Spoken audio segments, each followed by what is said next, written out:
Tonight on an all-new 2020. The saga of Mike and Dahlia DiPolito was so outrageous, so unbelievable. Their relationship was like a powder keg. Those two had such sexual attraction. The reality show Cops is there waiting to capture every second. This is Sergeant Frank Ramsey, Boynton Beach Police Department. Okay, I'm sorry to tell you, ma'am, he's been killed. He's been killed, man. Can you imagine you come home from a simple morning at the gym and you find out that your husband's been murdered? I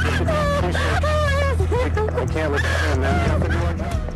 Listen, is there anybody that you know that you think would want to kill your husband? Did you ever love Mike DiPolito? Yes. I married him because I loved him. Did you want your husband dead? No, absolutely not. I'm in intensive therapy now, just trying to cope with everything that's happened because it's hard. How do you explain then what we saw and what we heard on those videotapes? Sure you want to kill this dude?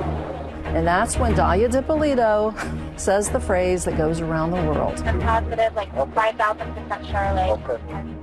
With evidence like that, what seems like evidence, how did she end up going to trial not once, not twice, Dahlia DiPolito walking out of 3 women but 3 times? It is reality TV on steroids.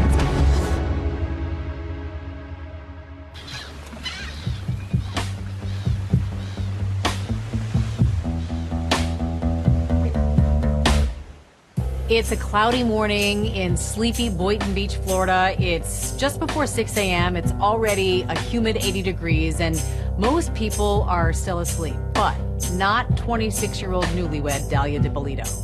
On August 5th, 2009, Dahlia and Mike DiPolito had just passed their 6-month wedding anniversary. He's in bed in the morning, and Dahlia gets up and goes to the gym at 6 a.m. The LA Fitness in Boynton Beach. He's groggy, it's early morning, he's still in bed. She tells Mike on the way out, I'm going to the gym, maybe I'll bring you Starbucks on the way home. In the middle of her workout, Dahlia receives a phone call from the Boynton Beach police. Sorry, I just missed your call. Please leave a brief message, and I will return your call as soon as I can. This is Sergeant Frank Ramsey, Boynton Beach Police Department, Detective Division. I need you to call me as soon as you can, ma'am.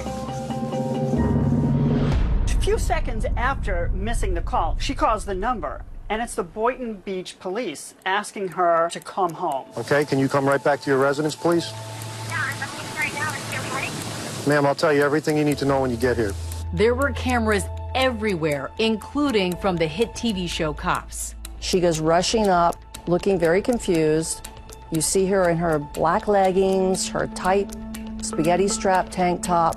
Listen, we had a report of a disturbance at your house, and there were shots fired. Once she arrived, that's when she was told that her husband was killed. Is your husband Michael? Okay, I'm sorry to tell you, ma'am, he's been killed.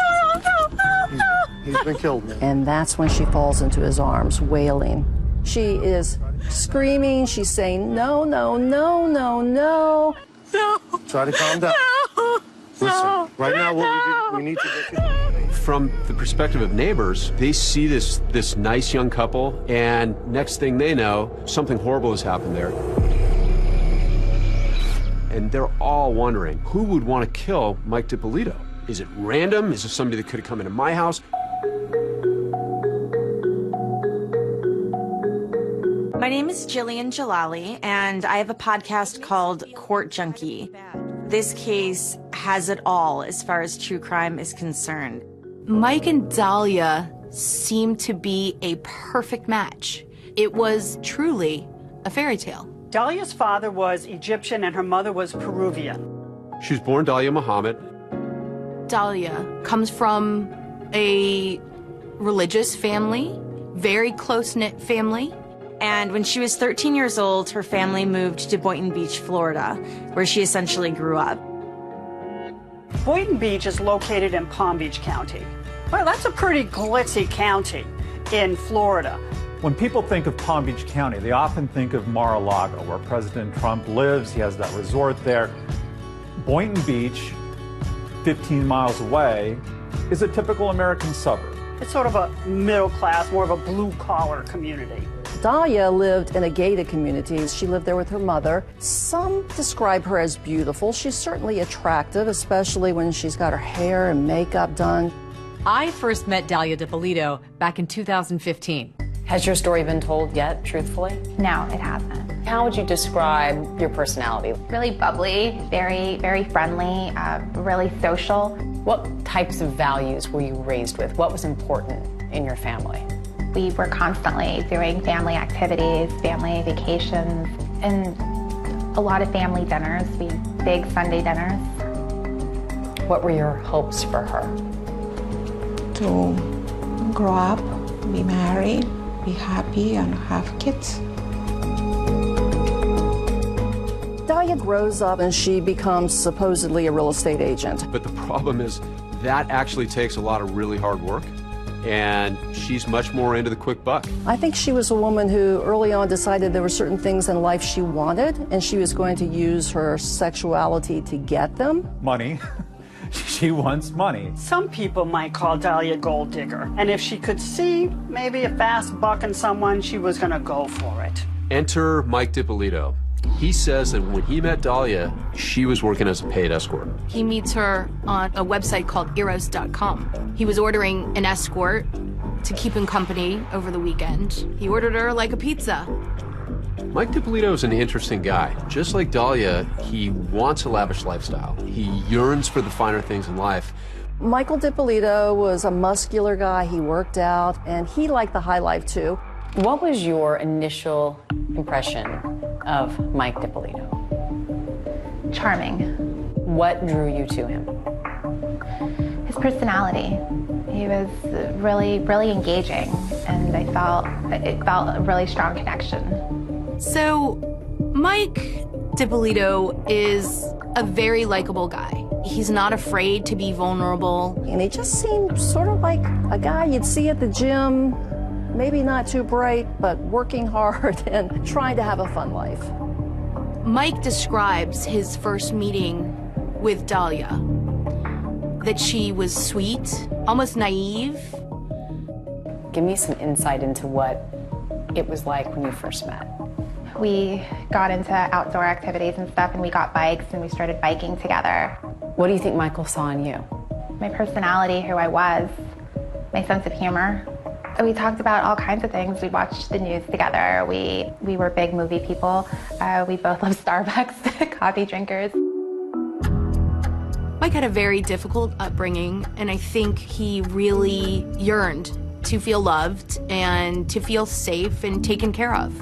He had this void that needed to be filled, and she made him feel like he had never felt before. But the problem that Mike had was that he was married at the time. They start an affair, a hot and heavy and steamy affair. He said the sex was unbelievable. Did you have any scruples about getting involved with a man who was still married? No, I was told that he was going through the divorce proceedings, and he had actually sent me papers showing that he was going through the divorce process. Not only did Mike Dippolito have a wife, he also had a checkered past. Well, long before he met Dahlia, he'd gone to prison for running a boiler room stock operation. He was conning old people over the phone. They would call people up and they would sell them these penny stocks, convince them that these were going to become stocks that were going to be worth a lot of money, but in actually were just scams. Basically like the movie The Boiler Room. Listen, I'm presenting you with an investment opportunity that I think you're going to find very interesting. Where he's cold calling people and trying to get them to invest in foreign currency. He was ripping people off. Along the way, he was definitely making enemies. Mike pled guilty to organized scheme to defraud, unlicensed telemarketing, and grand theft. And he served a total of 2 years in Florida State Prison, followed by 28 years probation. They're in love. They are determined to leave their past behind. So this ex-con and his former escort are in this whirlwind romance, and 6 months later, they're married. The way that it happened, it was just so impulsive, and it felt right. You went down to the county courthouse? The courthouse the same day, applied for the license. It took a couple of days to, for it to legally be official and everything. This was a shock to Dahlia's mother, Rhonda Muhammad. And she showed me her ring. I was like, wow, we got engaged? And she says, no, we got married. And you thought what? I wasn't happy at all, but it was time. If you look at the pictures of them, she has this beautiful smile. He's grinning. They're embracing each other. It looks like true love. From an outsider looking in, they're the happiest couple. And that brings us back to that hot August morning in 2009. Mike DiPolito is dead. He has apparently been murdered in his house. And the big question is, why? Who would want to do this? Police can't help but wonder if this grieving widow is actually keeping a deadly secret. Are you sure that you don't know anybody who want to kill your husband?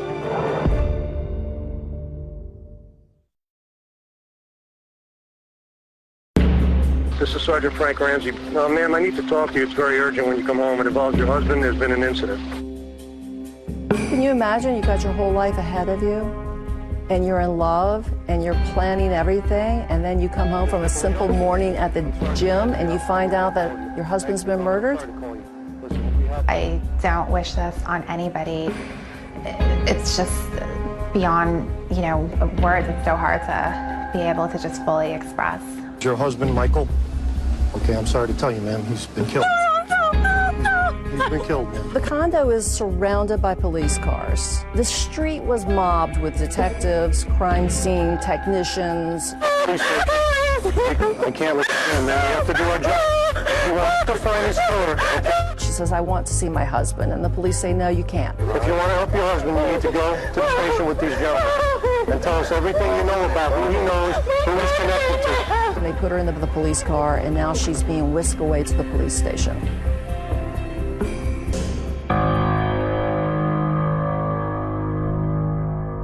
So they take her to the interrogation room. She's sitting in there. And I'll explain to you what we're going to do, okay? They turn the camera on once Dahlia steps into the room to watch her demeanor and to see how she was behaving. I don't want to be videotaped. Well, you're being videotaped. That's all part of it. And still expressing grief and sorrow and disbelief. I love my husband. We don't love you too. No, you don't want to see him. The police are treating her like a grieving widow. They're doing their investigation into who would want to kill her husband. Listen, is there anybody that you know that you think would want to kill your husband? My husband's on probation. For what? He's for stock fraud. Stock fraud? And in fact, she tries to steer the investigation to the victims that Mike had previously scammed money from. Did he spend any time in prison? How much?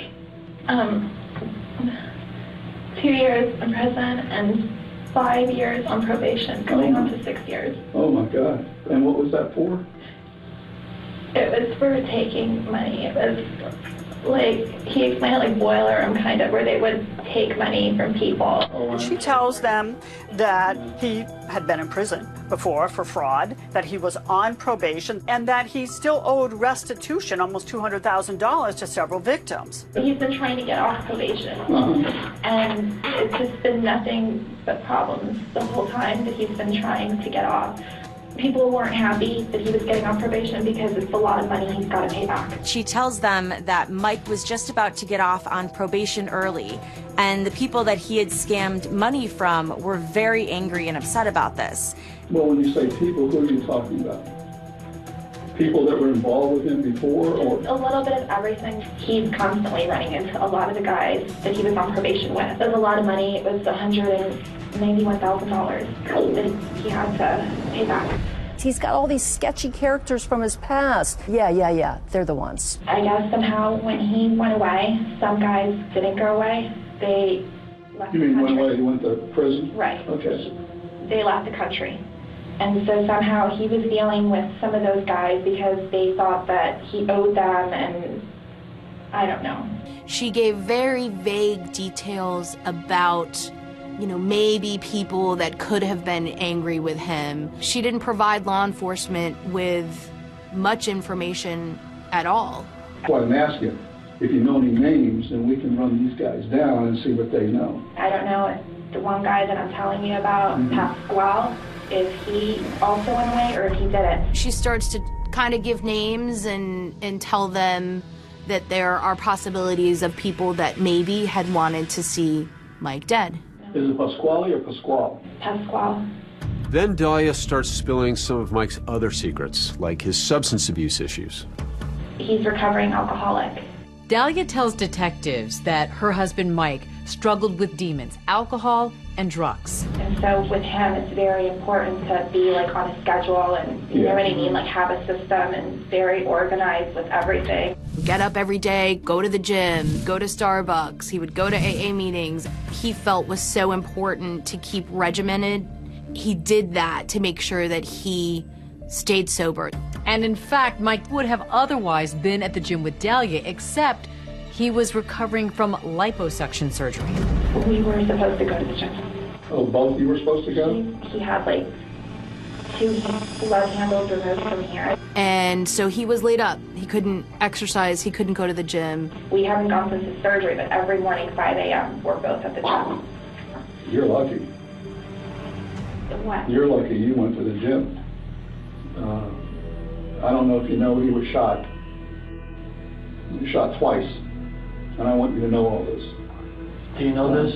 Not exactly. I mean, they told me he was shot. He was found in the bedroom. He was shot twice in the head.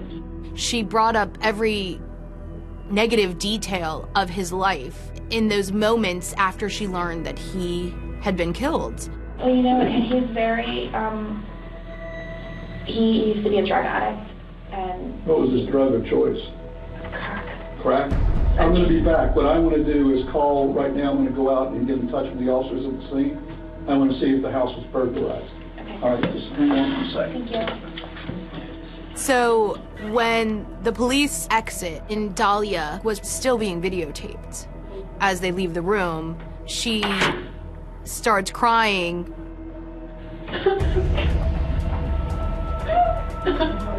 A few moments later, the detective comes back in and he has one more question. There's no problems between you guys, no financial problems, with your family, you and him. No, there's nothing. In that police interview, Dahlia paints a rather rosy picture of their relationship. No problems, no drama. But what everyone would soon learn is there actually was trouble in paradise. Everything seems great. At least that's what Michael thought. What he didn't know is that Dahlia DiPolito had another man in her life.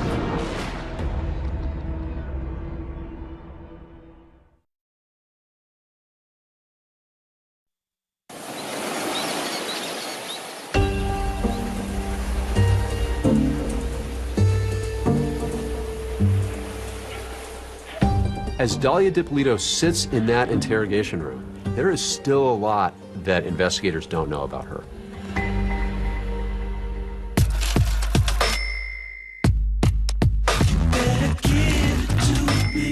She uses men to give her money or to get into their lives so then she could then extract their money from them. She knew how to use her sex appeal, and she had a lot of it, to get her way. And that's what she did very successfully with men, including Mike DiPolito. She wanted Mike's house. She wanted all of his money. She decided, hey, I got to figure out a way to get his stuff.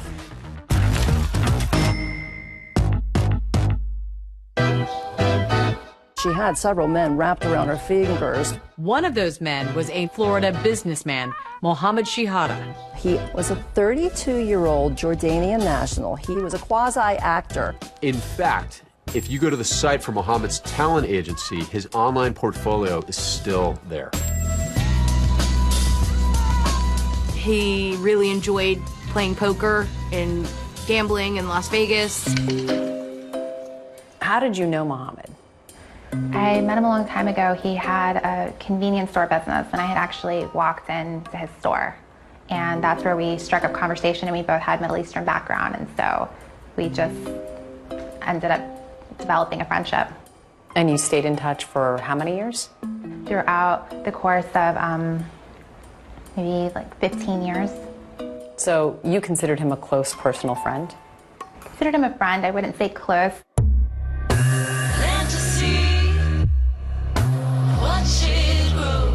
They began a flirtation, which was very heavily sexually charged. When she needed something, they would rekindle that old flame, so to speak. If she needed to vent about a guy she was dating or a relationship that she was in, she would talk to him. So in July of 2009, after Dahlia was married to Mike, she reached out to Mohammed once again, as she had done over time. She starts a narrative with him about Michael DiPolito. Dahlia told Mohammed that she was physically abused, that he was controlling, and she just needed out of the marriage. Were there any stresses on the marriage? We got into little arguments and things, but it wasn't anything major. But Dahlia tells Mohammed that her husband is abusive, emotionally abusive, so much so that a regular divorce isn't going to cut it. So she wants Mike out of her life for good and turns to Mohammed for help. She wants for a more permanent solution to her problems. Dahlia confides in Mohammed that she wants Mike DiPolito killed. They meet at a gas station in Boynton Beach. Dahlia tells Mohammed that she's desperate, that she needs to have Mike killed. It's a common thread throughout these types of cases. Beautiful women, and they also often involve allegations of abuse. Mohammed is really nervous that if Mike DiPolito is killed, that law enforcement would come back to him. And he didn't want that to happen. And he didn't want Mike to be killed. Mohammed Shahadi is actually the person that called police and said that Dahlia DiPolito was planning to murder her husband. We had a gentleman come into the police department advising they had some information in reference to a young lady that wanted her husband killed. They captured this first conversation that they had with Mohammed on a tape recorder. Okay, tell us what happened. She asked if I knew someone who can kill her husband for her. I said, basically, no, I don't. She tells me, though, he's the nicest, sweetest nerd, but you can't stand him. So at first we weren't sure what we had. Do you know where she lives? No. At the time, we didn't know what to believe. Her last name, I don't know. Here's a gentleman who walks in. According to him, he's had a sexual relationship with this young lady, but he wasn't sure exactly where she lived or her last name. Describe her. She's maybe 5'6", 5'7", dark black hair, green eyes. She's a good-looking girl. Really good-looking girl, actually. The fact that somebody was going to get killed, it was bothering his conscience. Did she ask you to find someone for her? Yes. So after that first interview, law enforcement realizes that they're going to need to talk to Mohammed again. What cops want Mohammed to do next is bold and risky. They want to set up a sting. They say, we want you to put a wire on, and we want you to get her to outline this plan to kill her husband. So Mohammed morphs into a confidential informant. We have the informant contact the suspect by phone and set up a meeting so we can ID her. The mobile gas station was one of those places where they've met before in the past, so we decided to make that the location. All right, you good to go? Yeah, I'm good to go. All right, good. So police outfit Mohammed's car with some cameras, and they put a wire on him. Hey, what's up?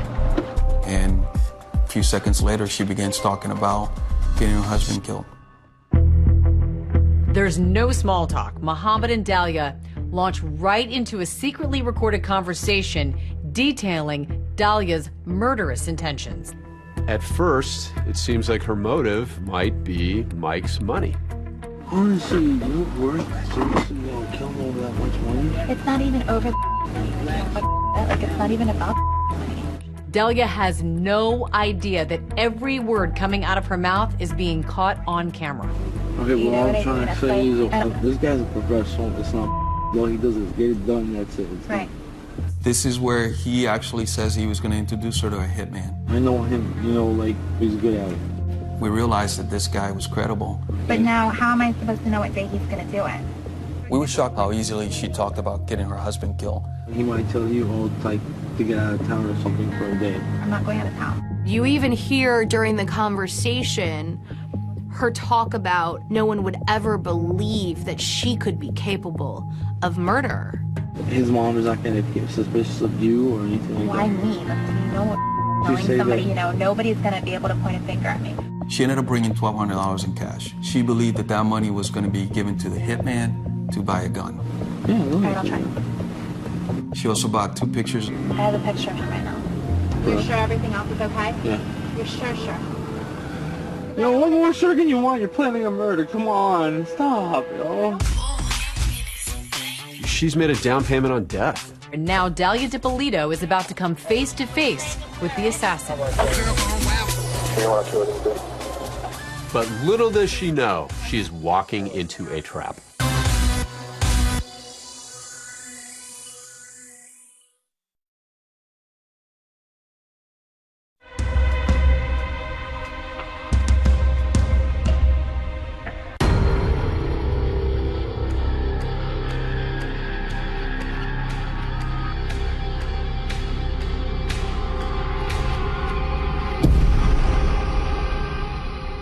After Mohammed Shihada alerts Boynton Beach police about Dalia Dippolito's deadly plan, Dalia meets face to face with that hitman.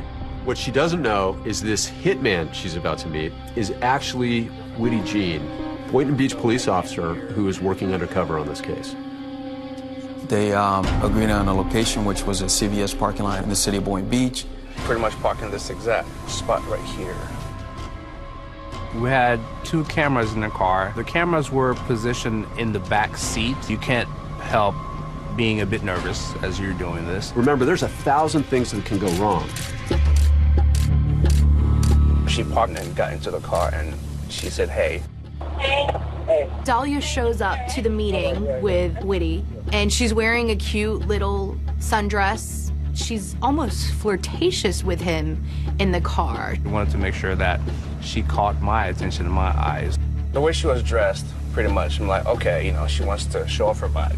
So, I have to give her a compliment. I told her, hey, you look good. Hey, you look good. She clearly thought she was talking to a hitman, and to her, this was something that had to be done. How sick can you get everything going? Well, that's up to you. We were shocked how easily she talked about getting her husband killed. She gave me definitely a sense of urgency. You cannot wait to make it happen. If you're going to make it happen, you have to make it happen this week. I'll give you a quick breakdown of what I've done so far.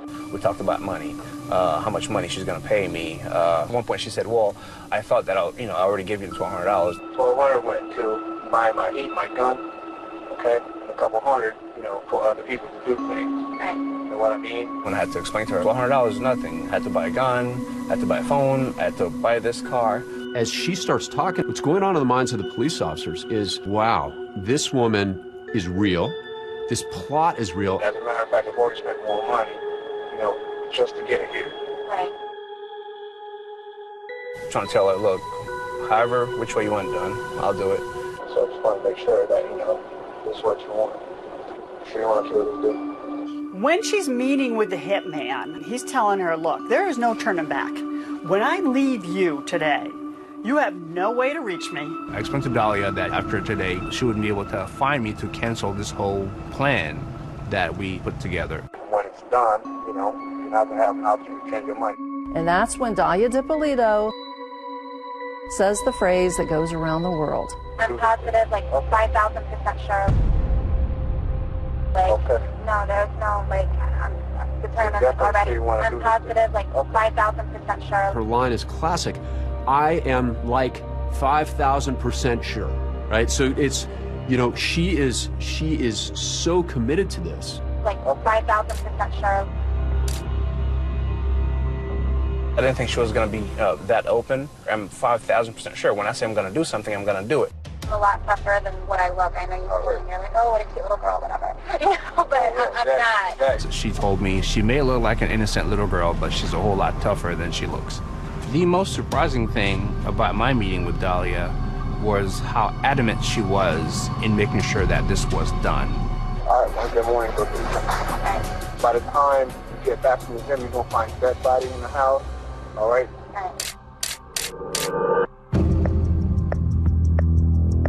As the Boynton Beach Police Department are preparing for their starring role in this true crime drama, Cops television show are like flies on the wall, recording every bit of it.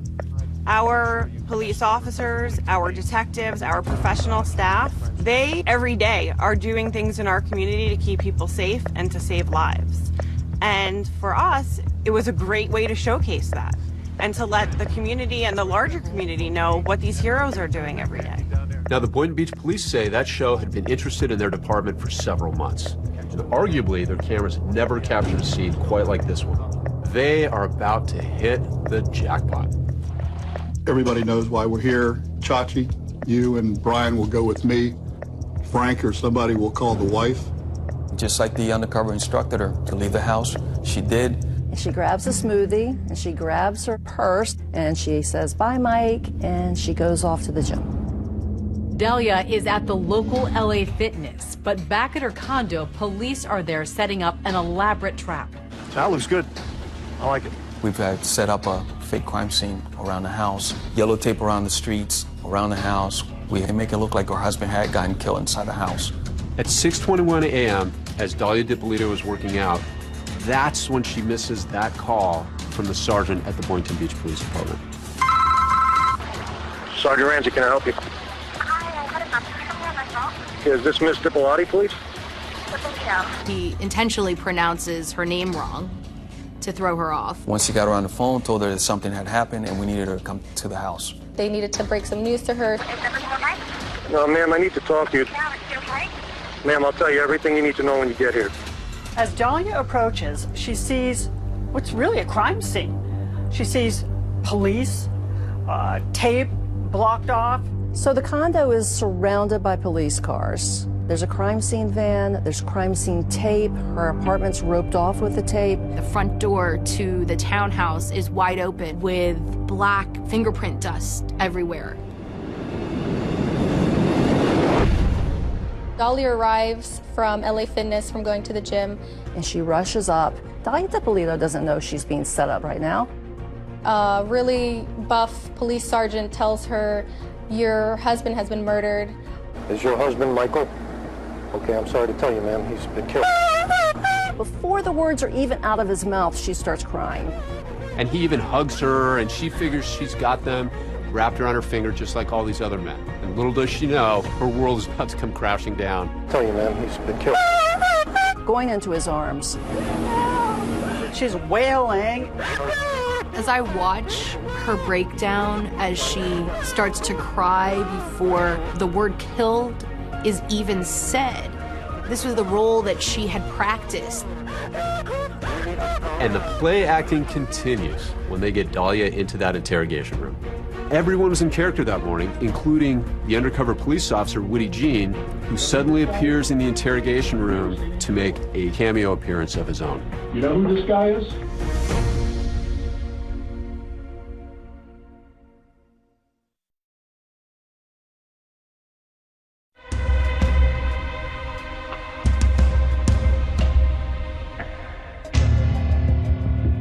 And tell us everything you know about who he knows, who he's connected to. Don't worry, we've already taken care of dogs with animal control for right now.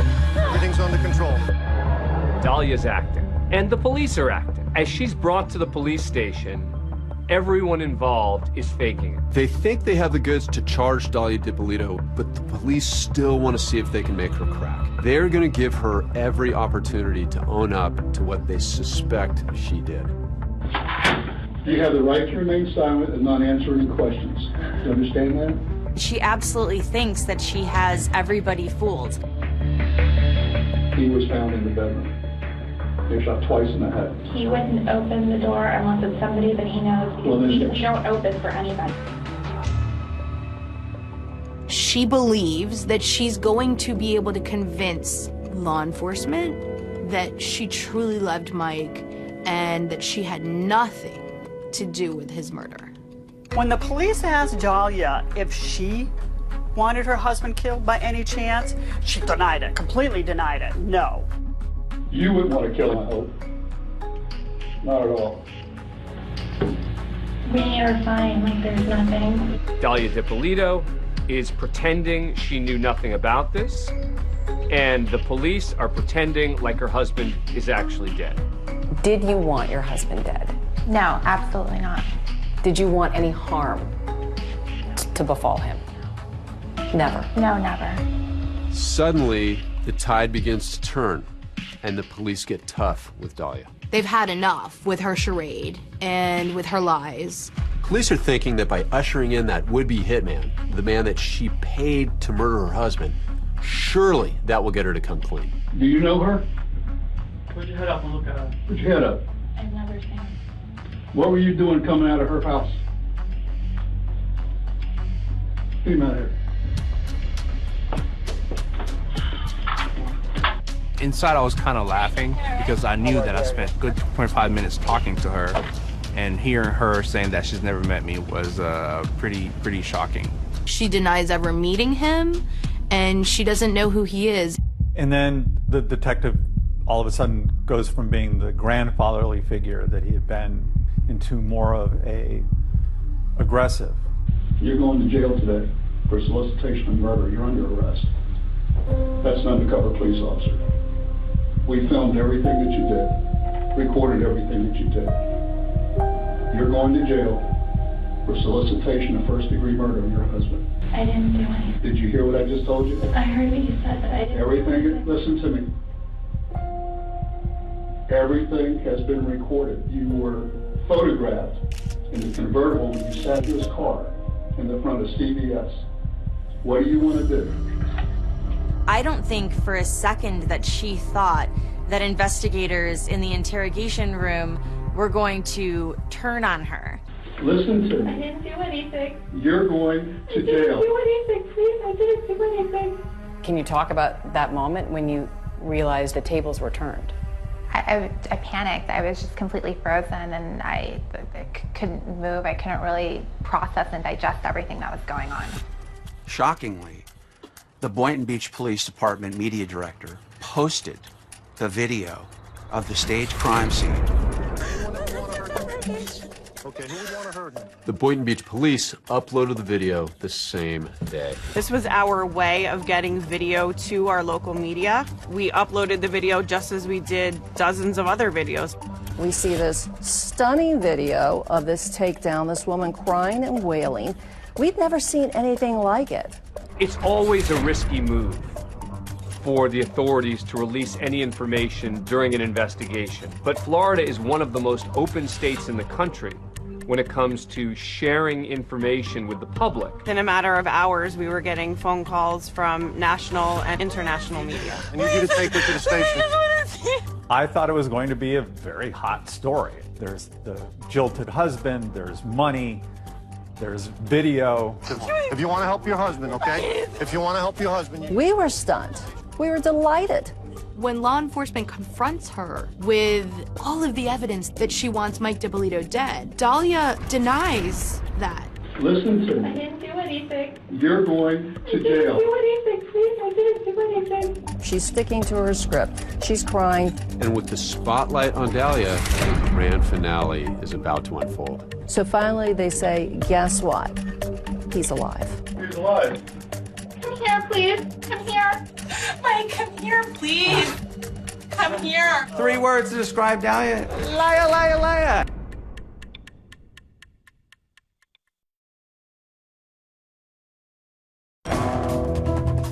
Give me 3 words to describe yourself. Who is Dahlia DiPolito? Understanding, sweet, and compassionate. 3 words to describe Dahlia. Liar, liar, liar. What was that?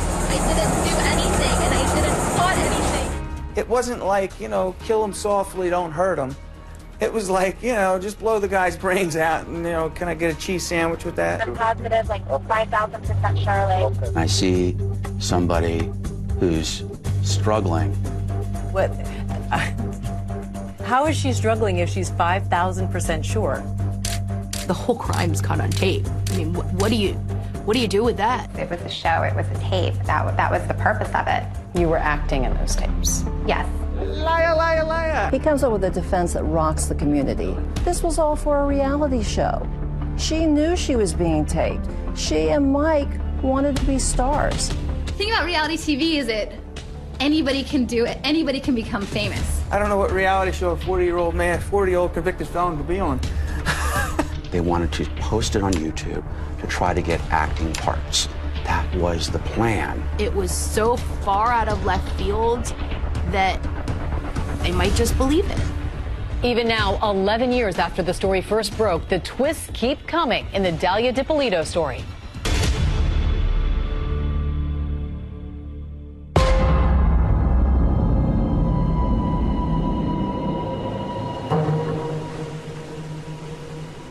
On August 5th, 2009, Dalia Dippolito's life changed forever. Thank you for coming. I'm sorry to call you. First, police tell her her husband is dead. Is your husband Michael? Okay, I'm sorry to tell you, ma'am. He's been killed.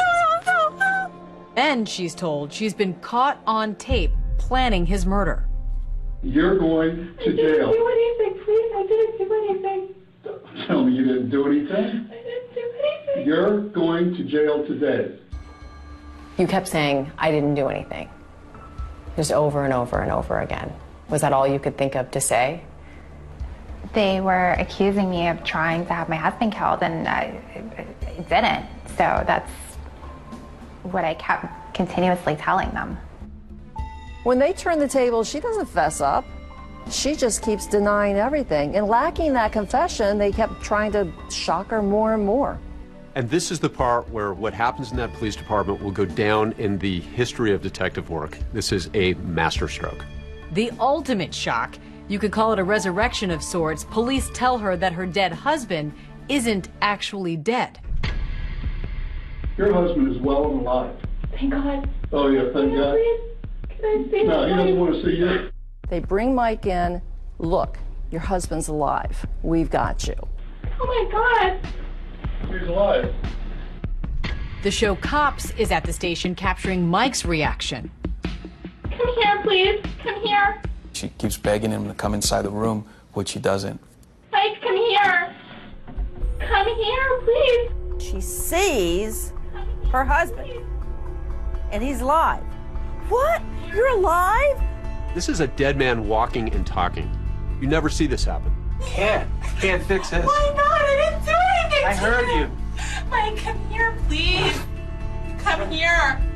All of her skills as a femme fatale will start rolling in. Mike, come here, baby, come to me. With cameras rolling inside and outside the interrogation room, it is reality TV on steroids. I don't know what's going on, please. For Mike Dippolito, it's a surreal love story that quickly turned into a nightmare.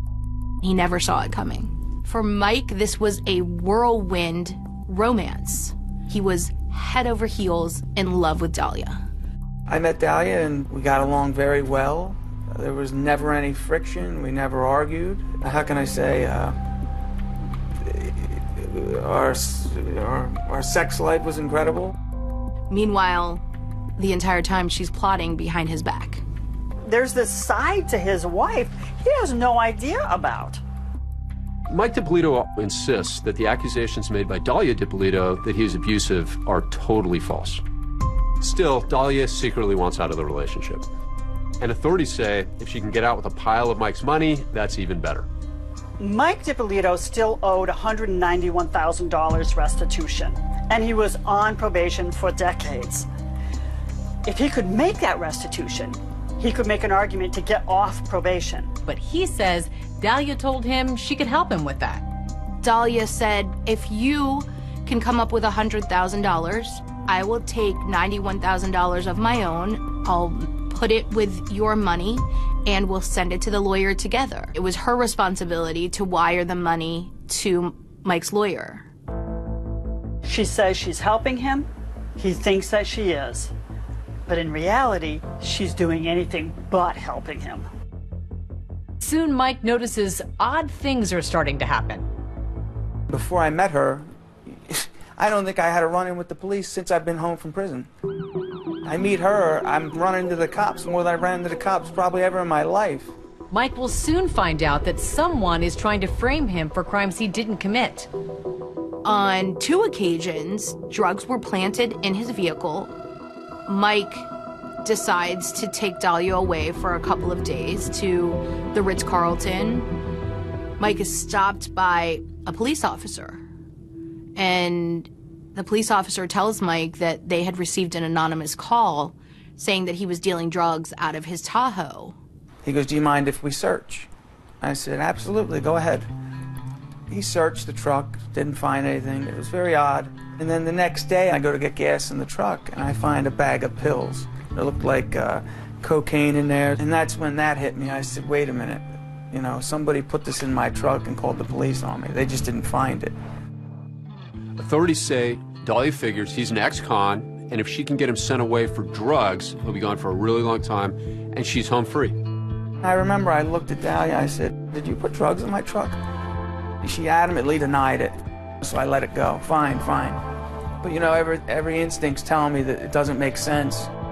In fact, according to authorities, what she's really trying to do is get Mike DiPolito out of her life. And that $100,000 he'd given to Dahlia, she was supposed to wire it to his lawyer, but she hadn't. I knew clearly she stole my money. She's telling me she's going to get it back, and I'm doing everything in my power to believe her. He just stays in the relationship. He seemed to be, I don't know, for lack of a better word, a chump for love. Your ex-husband Michael claims you stole a lot of money from him. Money that was supposed to be used to pay his restitution. Did that happen? No. It's money that he was hiding. Police say that after her plot to try to get him jailed doesn't work, she ups the ante.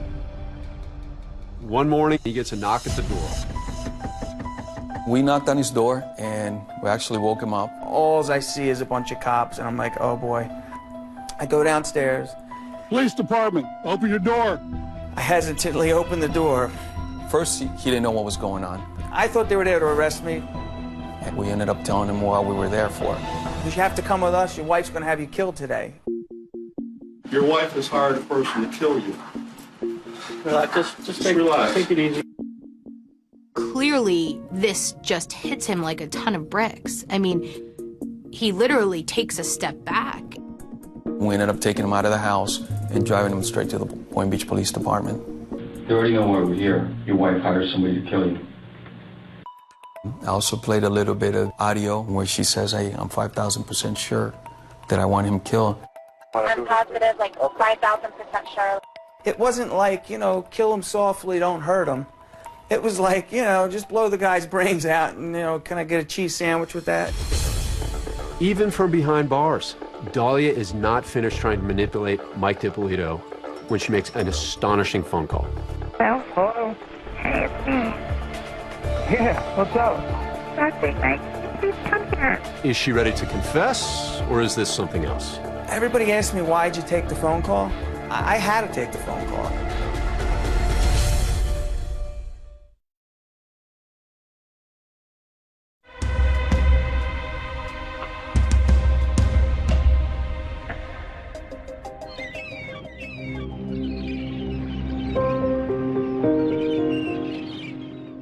As Dahlia DiPolito is being led out of the Boynton Beach Police Department and over to the Palm Beach County Jail, she has an audience.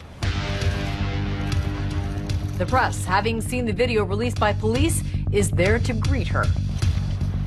Already, the media is out there with their cameras capturing it. I didn't do anything, and I didn't plot anything. You were headed to jail.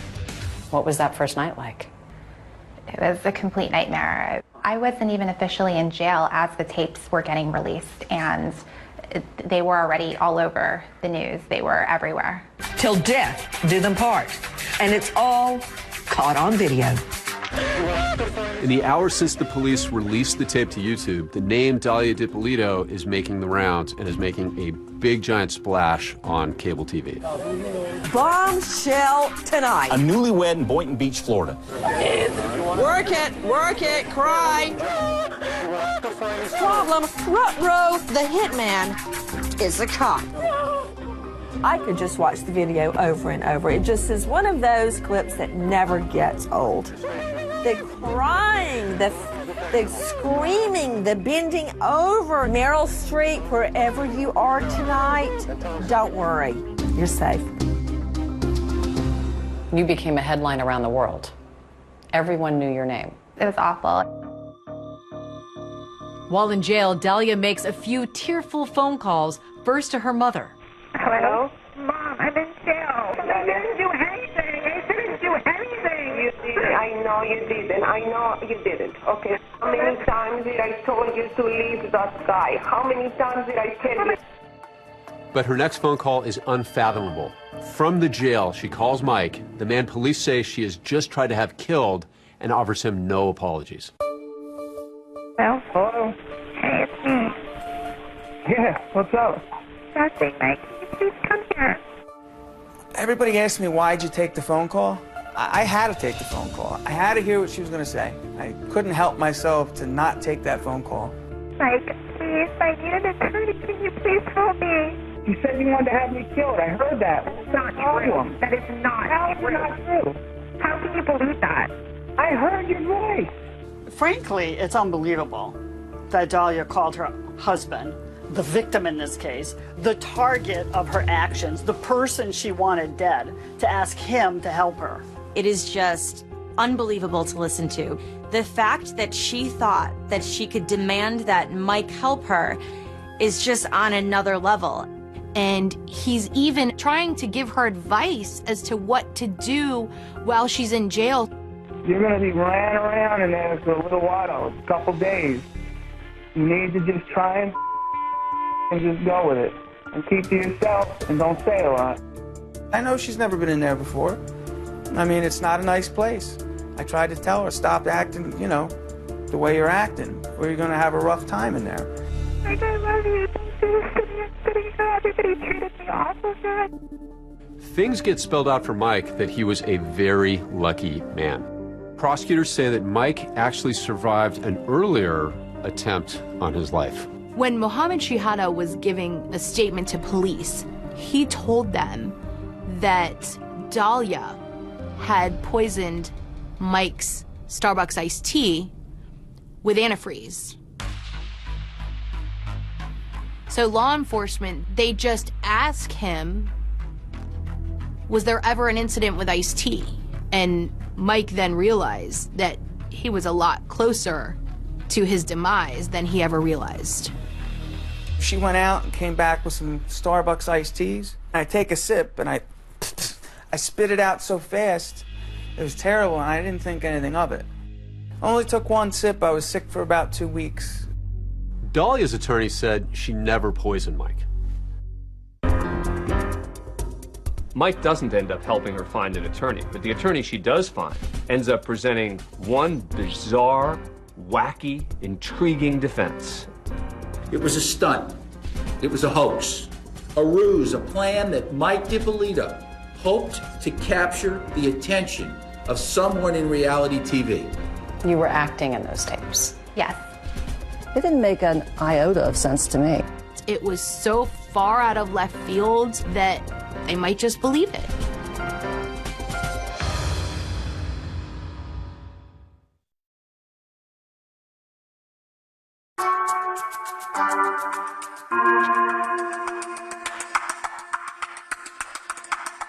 We begin with the trial of a Florida woman arrested for plotting to kill her husband. Your trial. Can you describe what that experience was like for you? Confusing, really difficult. The cameras were there. The TV shows were actually filming the whole thing as I'm entering the courthouse. Dahlia DiPolito entered the courthouse in a buttoned-up white sweater to meet the men and women who will likely decide her fate. I have never had a case as a prosecutor that was so strong. I'm a lot tougher than what I look. I know you see me, you're like, oh, what a cute little girl, whatever. You know, but I'm not. You will see how determined she was to have Mike DiPolito, her husband, killed. In opening statements, the prosecutor, Elizabeth Parker, wants to make sure these jurors don't believe that Dahlia is this little innocent figure and that she is a much darker, more evil person. He asked her, "Are you sure you want to kill him?" Without hesitation, as if she had ice running through her veins, She says, "There's no changing. I'm determined already." My biggest concern, the evidence seemed to be overwhelming. But you have Mike, who's got a shady past. I knew the defense would make him out to be a con man. Please tell us your name. Michael DiPolito. What's awesome about this case is that the jury actually gets to hear from the victim. In a plot to kill somebody, the victim is almost always dead. I don't know how to explain it. I just don't know how to explain it. He was a likable character. I knew that I just needed to get him on the stand for long enough to have the jury like him too. What did you think of your marriage? I thought it was great. I was having fun with my wife. It's getting off probation, I thought. Did the defendant seem happy? Yes. He completely owns up to his past. I'm a convicted felon. I go to probation every month and report. I hold my head up as high as I can. On cross-examination, when Dalia DiPolito's lawyer keeps asking him and keeps repeating the word probation, Mike DiPolito bites back and makes the entire courtroom laugh. You're like a parrot. A parrot? Yeah. What does that mean? I've been called a lot of things. What's a parrot? Did you do that on probation? Were you on probation? Did you do that on probation? Were you on probation? You know what I'm talking about. I'm just having fun with you. Come on, I'm with you. You're having fun Yeah. with me? Let me ask you something. Is this fun, Mr. DiPolito? This sucks. Okay. It's ridiculous. We're not here because of me. You might as well put me up next. I mean, what are we doing here? But another Mike is about to make an entrance into the trial. Mike Stanley, an ex-boyfriend of Dalia's, And you're gonna meet Michael Stanley. who prosecutors say discussed with Dalia planting the drugs in Mike DiPolito's truck. So, the prosecution introduced tons of text messages between Dalia and Mike Stanley. They were talking about everything they wanted to do once DiPolito was out the way. So their X-rated conversation is read on the stand by Boynton Beach detective Alex Marino. Do you want my hot, tight body all over you? You can just see how uncomfortable this police officer is as he's reading these steamy text messages. Love you so much. I'm so horny for you. Some of the stuff was kind of cheesy. I mean, I had to read it up on the stand. It was not my best moment. Baby, I love you, and I only want to you. She's telling Mike Stanley, once this guy's gone, you and I can have the life we've imagined. I will have Michael's money, we'll have this condo, everything will be good. Greed was the very basic core of why Dalia did this. Parker says when Dalia's plan to put her husband back in prison failed, that's when she took things a step further. Yeah, but killing somebody, come on. Nobody's gonna be able to point a finger at me. I'm determined already. I'm positive, like 5,000% Charlotte. After the prosecution rests, now it's the defense's turn, and they are going to use that infamous video for their own purposes. That's where this novel defense theory came into play, a defense theory that was actually a little hard to believe. The plot for the contract killing of Mike DiPolito was never real. He comes up with a defense that rocks the community, which is, this was all for a reality show.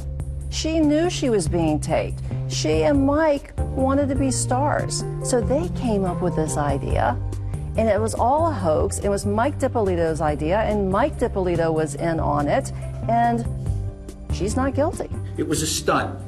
It was a hoax, a ruse, a plan that Mike DiPolito hoped to capture the attention of someone in reality TV. Dalia's lawyers claim that Mike and Dalia DiPolito wanted to be famous. They wanted to be like the stars of Cheaters or Jersey Shore. Selnick presents a computer forensic expert who found that Dalia had searched reality shows on her computer. The website name says welcome to realitytvcastingcall.com. It fits with his obsession about his appearance, his vanity, and others might be interested in his reality. I was shocked. I mean, where was the evidence that this was a reality show plot? Diane, listen to me for a second, okay? I didn't do anything. I didn't do anything. At no time does she ever stand up and say, well, hold on a minute. This was all, Michael, Mohammed, wait a minute. This is all a setup. We were all acting, right? Wouldn't be that the first thing out of your mouth if you're about to be arrested. And not only that, Mike DiPolito strenuously denied that it had anything to do with reality TV tryouts. Did you ever have aspirations to be on a reality show? No. Did you ever act out any scenarios with a defendant for a reality show? No. It's the dumbest thing I've ever heard. I couldn't even believe they made something like that up. I don't know what reality show a 40-year-old convicted felon could be on. This defense received a fair amount of eyebrow raising. She didn't want to kill her husband. She just wanted to be on a reality show. A pretty shocking twist in the case of the Florida wife caught on tape taking a contract out on her husband. Well, we got to bring in our legal analyst, Dan Abrams, on this one. And Dan, all of us just shook our heads when we heard this. I've seen a lot of wild and crazy defenses in my day, and this is certainly one of the wildest and one of the craziest. The reaction to this defense was, are you kidding me? This is an almost impossible defense to win. And so I think in order for it to succeed, Dalia DiPolito would have to take the witness stand. Judge, the defense is going to rest. But Dalia does not end up testifying. It was a daily, yes, you're going to testify, no, you're not going to testify. And Did you want to testify? Yes, I did. She's like poison candy. Attractive on the outside, but deadly on the inside. I was confident in the case that I had presented. I was truly concerned that it was such a bizarre defense. I've been advised that the jury has reached a verdict. Except this was nowhere near the end of this story.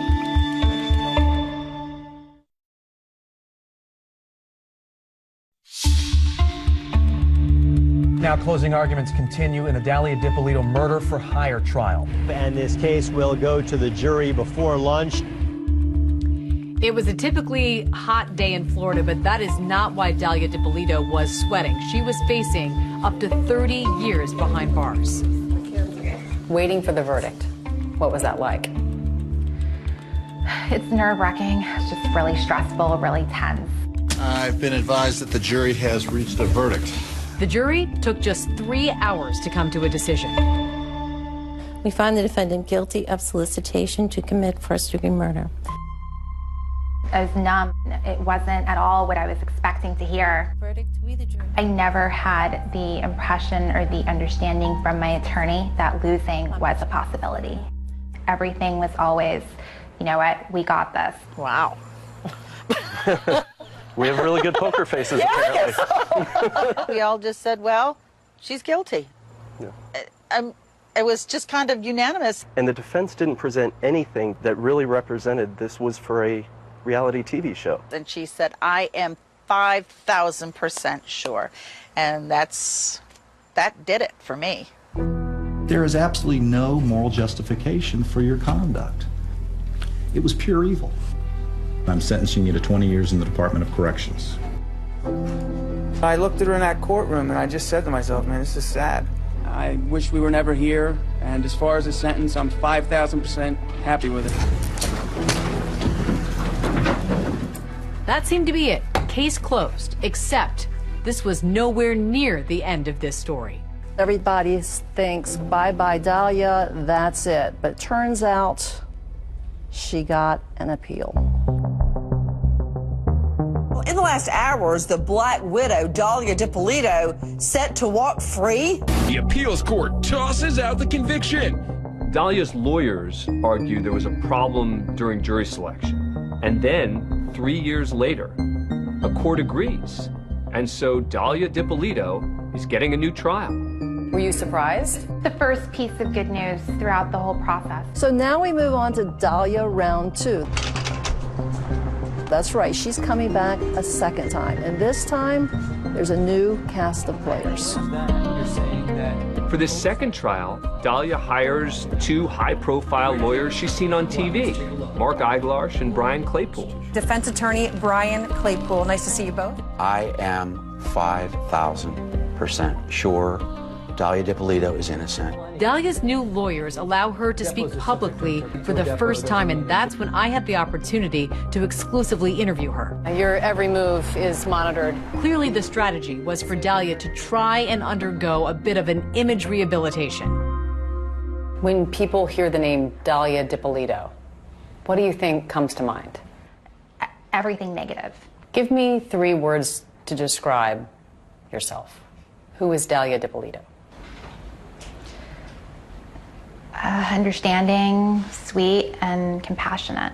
Because it was a pre-trial interview, Dalia's lawyers wouldn't let her discuss certain parts of the case, particularly those videotapes. I'm positive, like 5,000% sure. Like. Did you hire a hitman to kill your husband? No. How do you explain then what we saw and what we heard on those videotapes? I'd like to be able to explain that to you right now, but I can't because the attorneys legally have told me that we're saving that for our day in court. In our interview, Dalia's lawyer, Brian Claypool, reiterated that reality TV defense that we saw in her first trial. Dalia, her ex Mike, and this gentleman Mohammed were all part of this collaboration to put together a YouTube video of a scene where they're hiring somebody to kill somebody. They wanted to submit that, post it on YouTube to try to get acting parts. That was the plan. It got out of control. I'm positive, like 5,000% sure. 5,000% sure, not 100% sure, not 1,000% sure, but 5,000% sure. How do you explain that? I look at that video and I see somebody who's struggling with whether she's really sure. She's struggling? What? Why? Well, how is she struggling if she's 5,000% sure? Well, you might find that humorous, but when I hear people say they're sure, I'm 110% sure. She's trying to overcompensate. As for Mohammed, he denies working with Mike and Dalia to make a video to try and get acting jobs. Mike Dippolito says he's never even met Mohammed. What do you say to people who say you're just denying the undeniable, that this is an open and shut case?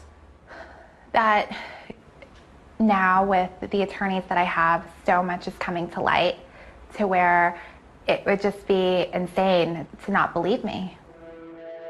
The tape was a show, it was a tape. That was the purpose of it. You were acting in those tapes? Yes. But you're telling the truth now? Yes. Why should we believe you? Because it's what happened. It's the truth. Dalia Dippolito escorted into court by her attorneys for her second trial. Dalia's second trial is going to shock a lot of people in a number of ways. Claypool dropped this bomb. He just throws off like it's nothing. And by the way, if you send her to prison, you're going to be separating her from her infant son. What infant son?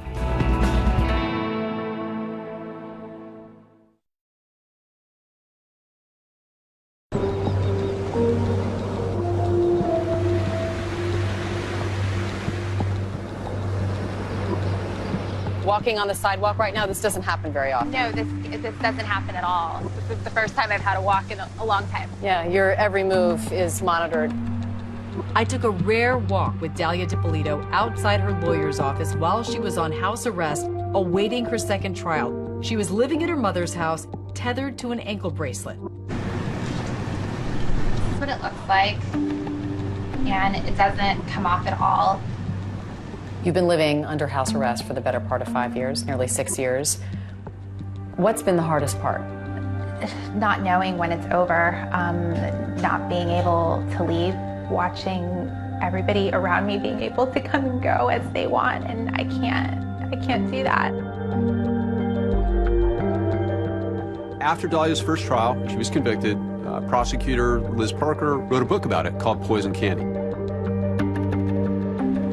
This is what she wrote about you. She was poison candy, sweet, delicious, mouth-watering on the outside, but deadly within, and designed to cripple the innocent. What's it like hearing those words? It's hurtful. When I found out that the book was out, I was suicidal. Do you think people will change their minds about you when they hear from you in your second trial? I'd like to believe so.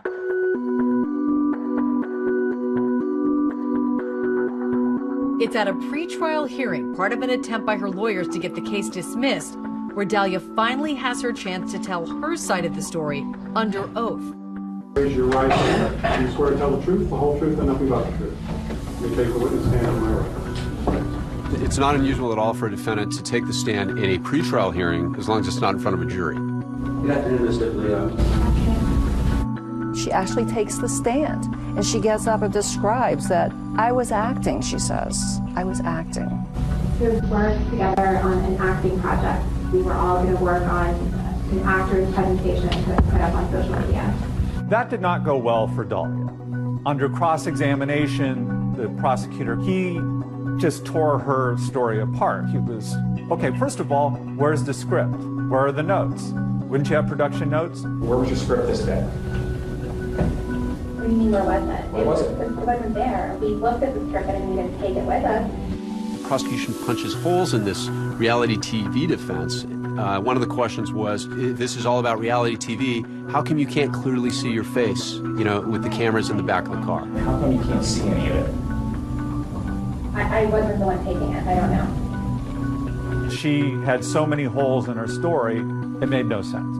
Her true self shined through. She was so not convincing at that pretrial hearing under oath that the court ruled against her. She loses the hearing, and so the motion to dismiss the case fails. 9 months later, it's Dahlia's second trial. The high-profile retrial getting underway today in West Palm Beach.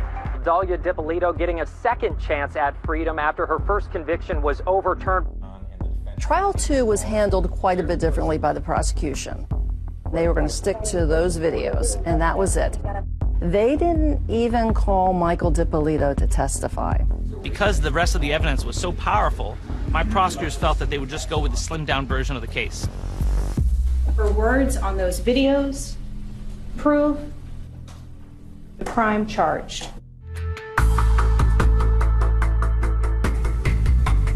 In the second trial, Dahlia's lawyers abandoned this reality TV defense. The defense focused on the misconduct, they said, of the Boynton Beach Police Department. They were trying to flip the script and put all the blame on the police. So far, no mention of that reality show acting defense that she had talked about previously. Gone is this reality TV nonsense. Now they're leveling their charges against the Boynton Beach Police Department because Boynton Beach had brought cops in. Bad boys, what you gonna do? That opening theme song, Bad Boys, is so synonymous with the show, a show that is supposed to put a spotlight on the good work police do every day. Bad boys, what you gonna do? What you gonna do when they come for you? At the beginning, the Boynton Beach Police Department really wanted to highlight their professionalism by participating with the cops' television show, but at the trial, the defense really hammered them and went after them, effectively putting them on trial. This is a fake crime scene, right? Right? Yes. It's all pretend, right? Yes. It's all made up, right? Yes. And you think that's a good use of taxpayer money? My opinion doesn't matter. The presence of the cops' TV show created a frenzy within the Boynton Beach Police Department to manufacture good television. They tossed Dahlia Dippolito under the bus. They made this way more than it ever was. And they could care less about her constitutional rights. The Boynton Beach police say there was no wrongdoing and they were just trying to gather evidence. Cops filming with the Boynton Beach Police Department had nothing to do with this investigation. It was just a coincidence as far as timing was concerned. Then the defense pulls out its ace card, and it's a showstopper. Claypool gets up, he's making this dramatic closing argument, and he just throws off like it's nothing. Give her that freedom back to go home to her family and her infant son. By the way, if you send her to prison, you're going to be separating her from her infant son. We all sort of are like the reporters in the back row. We're all sort of like, look, did I just hear that she has a child? The latest bombshell was dropped last night during closing arguments. Turns out it was the appliance repairman. He came to her house, they fell in love, she got pregnant, and she had a baby, all on house arrest. And right now, we're on verdict watch in the Dahlia Dippolito retrial. I think there was a general expectation that she would be convicted. A bombshell announcement in the murder-for-hire case against Dalia DiPolito. We, the jury, feel that we cannot reach a unanimous decision. The jury telling the judge late today they are deadlocked. I must declare a mistrial at this time. There were 3 votes for guilty and 3 votes for not guilty. Courtroom shocker, Dalia DiPolito walking out a free woman after a judge declared a mistrial in her murder-for-hire retrial. I can count on one finger the number of people in this country who felt we even had a chance in this case. Whenever you don't get a conviction, you're disappointed. But I knew that we had a great team and we would do it again and perhaps do it a little differently. Immediately after trial number 2, the state attorney, Dave Ehrenberg, said, "We are taking her to trial again." There was not a second when we thought that we would let her go free. Not a second. Prosecutors vowing to try her a 3rd time. And so now we're going on to Dalia Chapter 3. This is the 3rd time DiPolito has been on trial for this murder-for-hire case.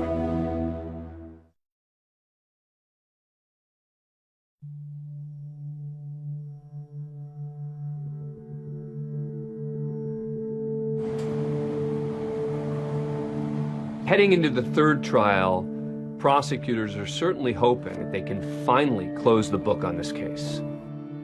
We knew she tried to commit murder, and she had gotten away with it thus far. And until we heard the word guilty, we were not going to be able to exhale fully. This is the 3rd time DiPolito has been on trial for this murder-for-hire case.